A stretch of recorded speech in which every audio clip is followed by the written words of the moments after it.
Olá, meu nome é Valcídio Perotti, sou diretor da Alternativa Editorial Revista Móvel. Sejam muito bem-vindos a mais uma Mobile Talks, realizada na plataforma digital da Mobile, com personagens capazes de compartilhar ideias e inspirar pessoas. Nossa conversa de hoje, então, dentro desse projeto Mobile Talks, é com Rogério Knebel, diretor da rede de lojas Taqui, com presença consolidada em várias regiões do Rio Grande do Sul. A rede de lojas Taqui pertence ao Grupo Erval, que, entre muitas outras atividades, notabilizou-se na produção de móveis e colchões, com sede na cidade de Dois Irmãos, próxima a Novo Hamburgo e de Porto Alegre, capital do estado gaúcho. Por todas essas particularidades que falamos, envolvendo pessoas e negócios, é que temos como proposta ao diretor da rede de lojas Taqui, na nossa conversa de hoje, abordarmos o momento Covid-19 no varejo de móveis e eletro, avaliando os impactos atuais que devem ficar como herança para o futuro. Então, com vocês, Rogério Knebel, diretor da rede de lojas Taqui, pertencente ao Grupo Erval. Seja bem-vindo, Rogério. Olá, tudo bem? Obrigado pelo convite, Perotti. É sempre bom a gente poder compartilhar aprendizados, e esses aprendizados têm sido bastante grandes, rápidos e mudando muito rápido também nesses últimos dias, né? Então, se a gente for pegar o cenário que hoje a gente vive, se escutou muito falar de novo normal, né? Mas a gente também pode entender que esse é o normal. Ou seja, o normal é o que a gente está vivendo agora. E o que vai voltar a ser o que era antes? E o que vai estar diferente? Vai mudar alguma coisa ou não?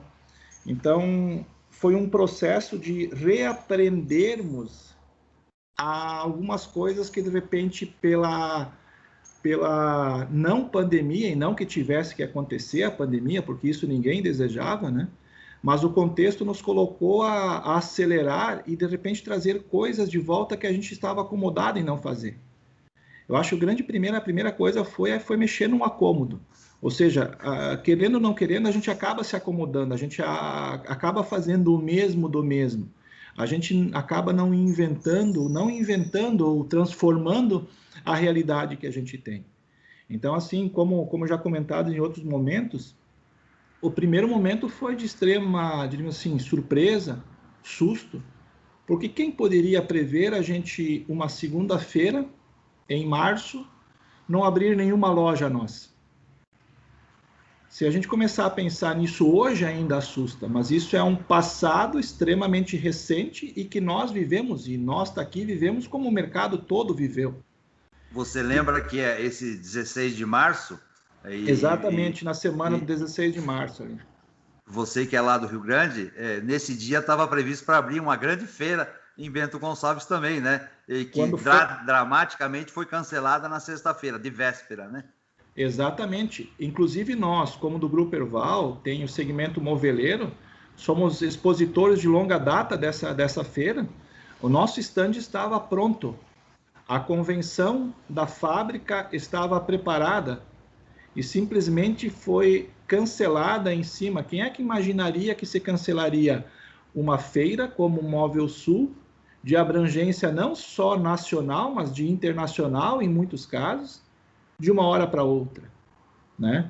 Quem é que diria que a gente começaria a fechar numa quarta uma loja e que na segunda seguinte nós estaríamos com todas as nossas unidades fechadas, com 1.500 funcionários em casa, todos numa ansiedade e nós também não sabendo. Mas passado esse susto, sempre a gente tem que botar, diríamos assim, os nervos no lugar e começar a pensar. E aí a empresa foi muito ágil nesse processo de se adaptar, de se ajustar a essa nova realidade. Tiveram alguns cortes, sim, em termos de pessoas, e isso foi inevitável, porque precisávamos fazer alguns ajustes, mas a empresa sempre optou em manter os funcionários. Então, se nós pegarmos num grupo de 7.500 funcionários, esse número não chegou a 800 pessoas. Então, assim, o impacto nisso, e a empresa bancou, a empresa subsidiou essa permanência. Nós ainda temos hoje alguns funcionários afastados, porque o auxílio que o governo permitia, ele já se esgotou, mas nós ainda permanecemos com pessoas, principalmente do grupo de risco, afastadas e pagando seus salários, mantendo... Protegidas pela empresa. Protegidas pela empresa. Ah, que bom. E aí a gente começa a repensar, a rever processos, a analisar situações que a gente antes não analisava, como já foi falado aqui. Mas depois eu vejo que aí a curva ela foi ascendente pelo simples fato de aprender, tomar iniciativa e aprender. O mundo digital, que nós já tínhamos uma presença, ele se tornou extremamente exponencial. O mês de abril foi o que nós tínhamos para fazer com o nosso e-commerce, não só pela Taqui, mas outros negócios de varejo, como a iPlace e assim por diante. E onde que as pessoas também, porque isso o consumidor também começou. A grande pergunta é, quantos consumidores nesse período de pandemia fizeram a sua primeira compra online? E quantos desses que fizeram sua primeira compra já refizeram outras compras e vão permanecer online? Como é que vai ser essa nova relação do online com o físico? Porque se nós olharmos, isso é uma discussão não de agora, ou seja, o virtual vai tirar as lojas físicas do mercado, e quando se viu que existe sim uma grande sinergia, eu vejo que existe uma grande junção de varejo, porque no final do dia, a gente não é e-commerce, a gente é commerce, ou seja, a gente é varejo, indiferente se isso é por um canal virtual, se isso é um canal físico.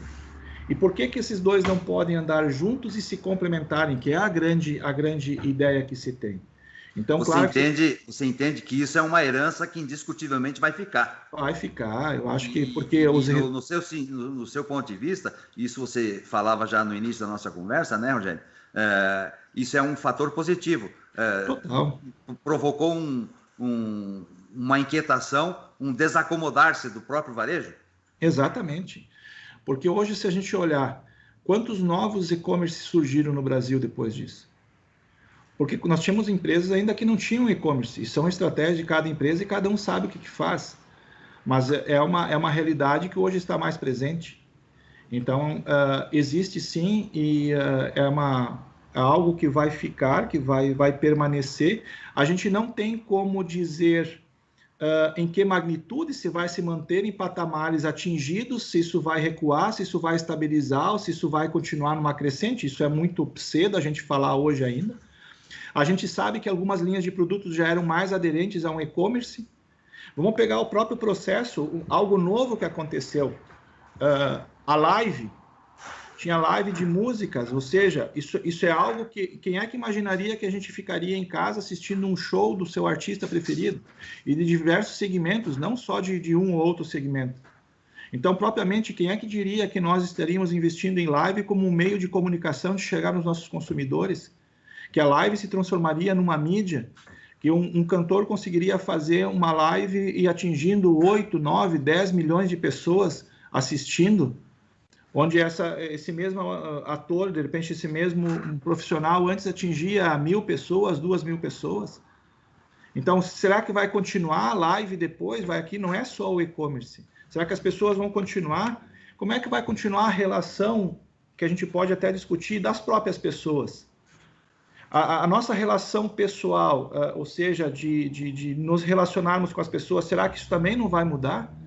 Então, assim, eu acho que tem coisas que, inclusive, vão vir do virtual para o físico, ou seja, propriamente o relacionamento pessoal entre as pessoas, ele vai se tornar mais físico. Eu costumo dizer, porque a gente se adaptou a chegar e dizer um feliz aniversário para ti era mandar um WhatsApp. Será que a gente não vai valorizar mais ir na casa do amigo, dar os felizes, entendeu? E esse amigo, por sua vez, vai querer preparar a casa dele com um eletro novo, com um móvel novo, com uma reforma na casa dele, e isso gera uma economia que, de repente, antes estava esquecida.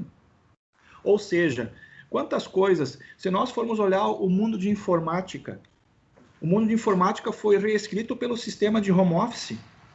Antes, produtos como notebooks que vinham numa estabilidade, muitas vezes caindo em vendas, se retomou, se reposicionou mudou o cenário de informática, a única coisa que está acontecendo é que está faltando produto. Mas o Note não foi criado um Note novo. Então, por exemplo, coisas pequenas, pegar dentro do nosso segmento de imóveis, quantas cadeiras de escritório foram movimentadas pelo sistema de home office? Porque uma coisa é você trabalhar 1, 2 dias dentro de casa. Outra coisa é você ficar 3 meses. Como é que vai ficar essa relação? Quantas pessoas vão efetivamente voltar a trabalhar dentro de um ambiente corporativo? De repente até vão, mas não quer dizer que vai ser de segunda a sexta-feira. Pode ser que, de repente, as empresas comecem a estabelecer escalas de trabalho. Tem pessoas que trabalham terças e quintas, outras trabalham segundas, quartas e sextas, e na semana seguinte é o inverso. Esse espaço físico, de repente, hoje, que muitas vezes é necessário, ele vai ser diminuído. De repente, se a gente olhar ainda, nós ainda somos muito tradicionais, de cada um ter a sua posição de trabalho. Será que isso não vai mudar? Onde que cada um usa uma posição livre, não tem mais a sua mesa de trabalho, ou seja, então se nós olharmos num contexto não só de vendas, mas o mercado mudou, as pessoas mudaram. O que está mudando o comércio é o que está mudando as pessoas, ou seja, a relação entre as pessoas. A relação das pessoas com o trabalho, a relação das pessoas entre elas, e assim sucessivamente. E eu não sou nenhum cientista, por mais que tenha formação para isso, mas não é minha viés de trabalho, ou seja, de ficar pensando esse normal que está estabelecido. Porque pela velocidade que foi, se nós pegarmos do início da pandemia, que foi ali aproximadamente metade de março até agora, já se criaram quantos novos normais dentro deste novo normal? Ou seja, quantas coisas que iniciaram lá em março, abril, e já não são mais desse jeito, em maio já foram diferentes. Quem é que diria que mudaria a nossa forma de nos comunicarmos com os nossos consumidores? Quem é que diria em janeiro ou fevereiro que nossos consumidores estariam comprando por WhatsApp? Ou seja, que seriam criadas plataformas. Essa plataforma já existia, mas a gente não olhava. E aí eu te pergunto, quantas coisas foram adotadas agora, neste momento, que mesmo sem pandemia nós já poderíamos ter explorado para vender? Quando a gente olha para o nosso negócio que é vender, porque nós somos vendedores. Se o WhatsApp em vendas iria entrar, mas de repente ia ser 2021, 2022, sei lá, não dá para prever isso. Mas ele entrou num piscar de olhos. Por exemplo, a empresa aqui, ela agora já tá se ensaiando vendas assim ao vivo, em lives também, né? Exato. Mais do que o WhatsApp. Assim como nós estamos conversando para trocar ideia, já existem vendas onde você está conversando e está vendendo, comprando, demonstrando produto também, né? Exatamente. Então, por exemplo, assim, quantos celulares novos foram vendidos porque as pessoas passavam mais tempo dentro da rede social e elas queriam ter uma tela maior para olhar. Então, como é que a nossa relação, por exemplo, propriamente a mídia por rede social, ela foi mudada? Se a gente olhar a mídia tradicional, se dá para chamar assim, de TV, rádio, jornal, eu fico me perguntando, o que será dessa nova mídia? Eu vou te colocar uma coisa. A nossa empresa são 60 anos e as lojas estão aqui, mesmo tendo mudado de nome em 2010, de Lojas Erval para Lojas Aqui. Nós nunca tínhamos deixado de fazer um folheto de promoções. Desde maio, nós não fizemos, na realidade, abril, nós não fizemos mais nenhum folheto. Aqueles folhetos promocionais de campanha. De 24, 36, 40 páginas. Uhum. E eu vou te perguntar, vamos voltar a fazer? Provavelmente não, né? Provavelmente não. Então, assim, nada é definitivo e nada é excludente, mas nos fez pensar e tomar decisões, desculpe o termo que eu vou usar, que nos faltava coragem de tomar antes. Então, o contexto, esse novo normal, como foi definido, eu não gosto dessa expressão. Também não sou muito fã do novo normal. Eu não sou fã dessa expressão, eu uso ela muito mais para contextualizar. Ele nos deu coragem para tomarmos decisões que antes nós não tínhamos, estávamos acomodados, e não é porque você e eu estamos sentados, mas nós estávamos sentados na... Quem é que diria que o Rogério teria saudades de visitar ponto de venda? Que hoje a gente está evitando. E às vezes a gente deixava de fazer, eu tô louco para voltar, entendeu? Então às vezes tu vai, mas tu vai com certo receio, até porque muitas das nossas lojas, elas estão na sua essencialidade, então nem toda a linha de produtos pode ser vendida ainda. Ou seja, então essas coisas todas eu vejo que são uma profunda reflexão e sem decisões definidas. Como que vai ser o ponto de venda, Rogério? O ponto de venda daqui a pouco? Não vai mais ser como foi concebido atualmente, como é a sua rede. Existe um processo de mudança já de mudança em curso? Existe. Eu acho que é prematuro isso falar, mas esse processo em curso ele já é algo pensado. Na realidade, eu vou te dizer assim, eu pensava isso já desde 2017, sempre colocando em xeque muito nossas lojas físicas. Porque um dos grandes problemas da loja física é a replicação delas, ou seja, como é que eu expando lojas físicas? Porque o custo é alto. Eu tenho custo de construir um prédio, reformar um prédio, colocar expositor, colocar estoque imobilizado. E a relação venda-custo de investimento para expandir nem sempre ela era um payback positivo. Quantos mercados, de repente, que nós gostaríamos de ter ido e não fomos? Então, isso não é algo novo deste momento, mas ele está acelerando esse momento. Sim, eu acredito que os pontos de vendas vão mudar. A digitalização do ponto físico vai ser algo muito forte, onde que o próprio consumidor, de repente, não vai mais ter tanta necessidade de precisar tocar no produto ou em todos os produtos. Isso vai diminuir a exposição de produtos, mas vai ampliar o que a gente pode pegar uma prateleira infinita de um e-commerce e colocar para dentro de uma loja física. Por que a gente não pode falar de marketplace em loja física? Porque só se fala em marketplace em loja virtual. Então, assim, eu vejo que muitas relações entre varejo, fornecedores vão mudar, relações de comercialização, de chegar nesse consumidor, de nós conseguirmos chegar cada vez mais efetivos, valorizando o cliente dentro do ponto de venda, porque a gente perdeu, nós sentimos muito a diminuição do fluxo, mas a gente também cresceu em vendas. Por quê? Porque o cliente que está entrando na loja, ele não veio passar na loja. Eu brinco muito com o nosso time, que eu digo assim, a conversão é 100%, ou seja, o cliente entrou na loja e tem que vender. Ou seja, nós perdemos aquele cliente que ia nas nossas lojas para ver o que tinha de novidade, o que tinha de diferente, aproveitar uma promoção, alguma coisa que o valha. Então, assim, o cliente, quando hoje entra na loja, eu tenho uma certeza muito maior de que ele vai comprar. Então, a compensação de diminuição de fluxo, sim, ela é visível, porque as pessoas estão evitando sair, né? Evitando circular, principalmente em ambientes fechados. A própria mercado virtual aumentando. Tem aumentado muito também a questão do compra no site e retira em loja, que é algo que já não é novo, mas ele se tornou mais importante.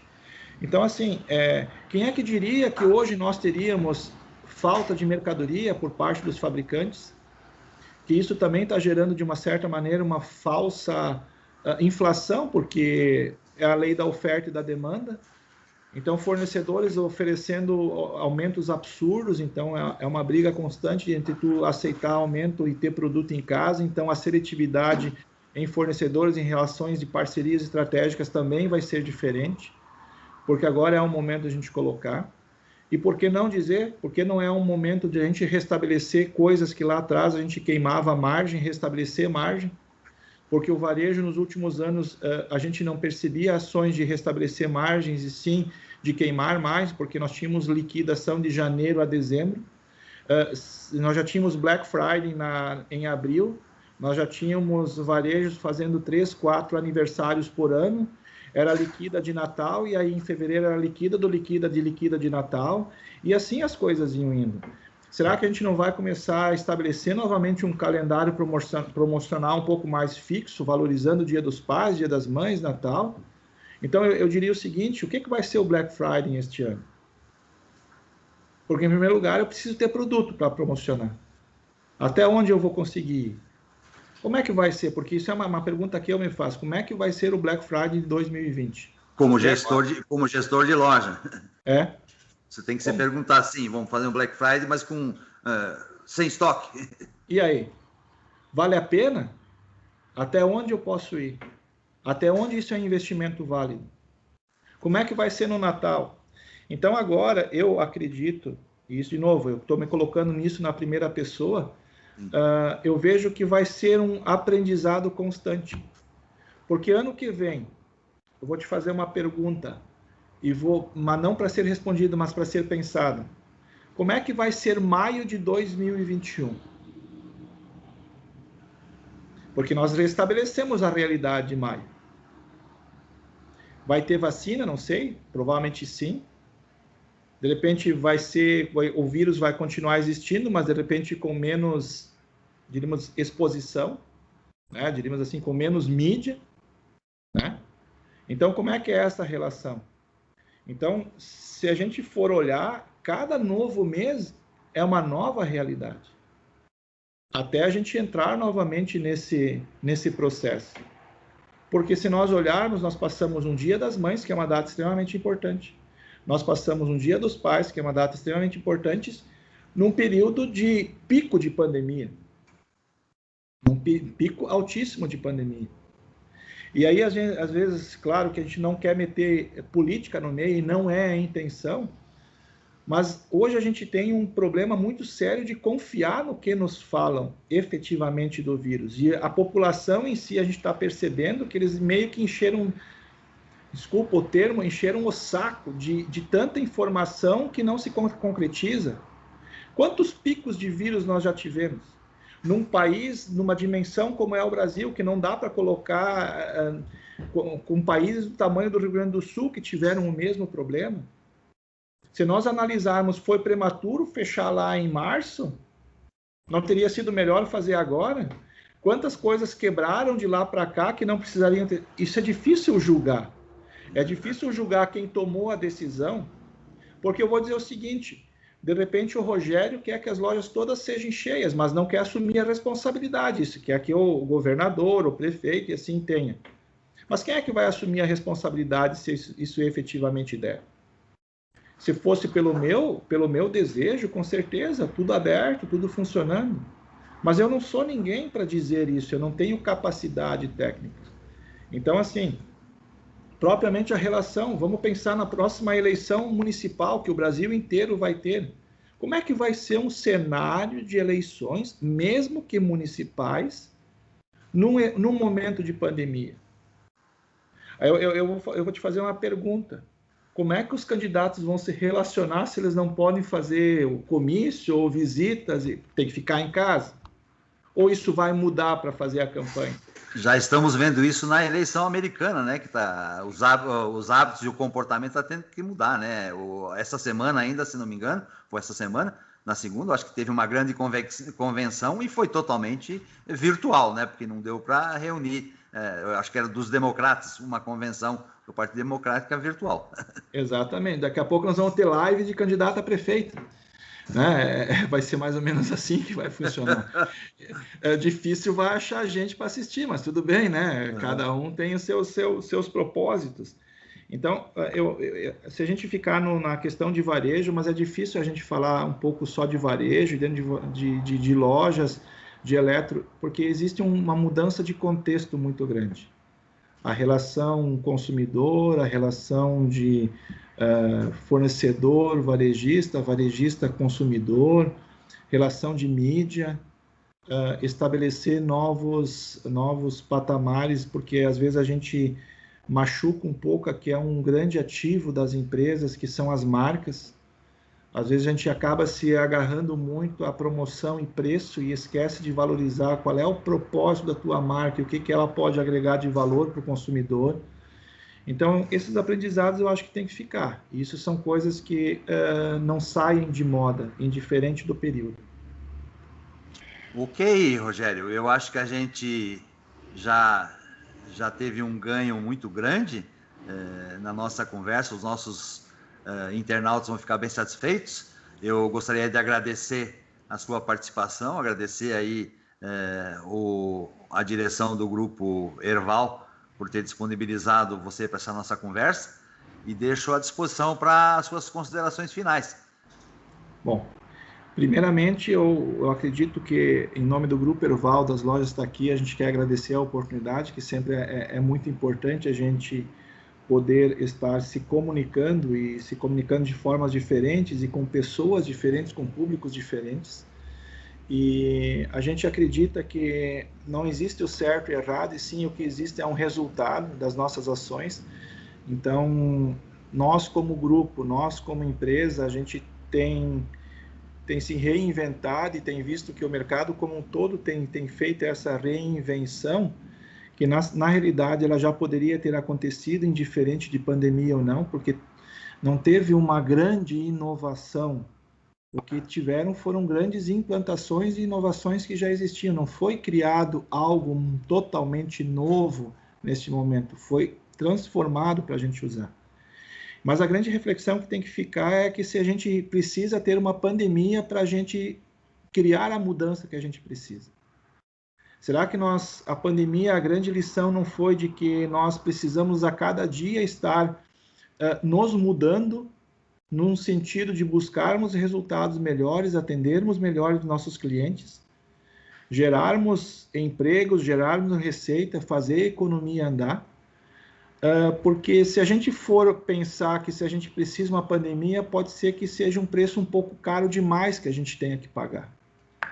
Então, pelo preço que a gente está pagando nesse processo pandêmico aí, muitas vidas perdidas, e tudo que envolve vida deixa a gente sempre muito sensível, porque não existe nada mais, porque a gente começa a avaliar a vida da gente a cada nova morte, a cada nova perda de vida que você tem, a gente se coloca reavaliando a própria vida da gente, as próprias ações da gente.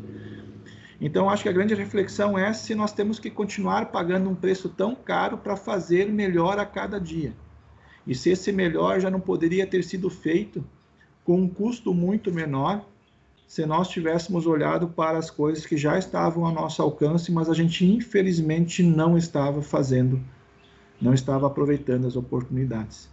Então, não sei se isso poderia se deixar como um recado, mas é um pensamento meu que eu deixo aqui. Se vale a pena nós termos que ter uma nova pandemia para continuar caminhando em frente, nos evoluindo, nos reinventando, nos tornando pessoas e, consequentemente, empresas melhores. Muito obrigado, Rogério. Foi muito valiosa a sua contribuição.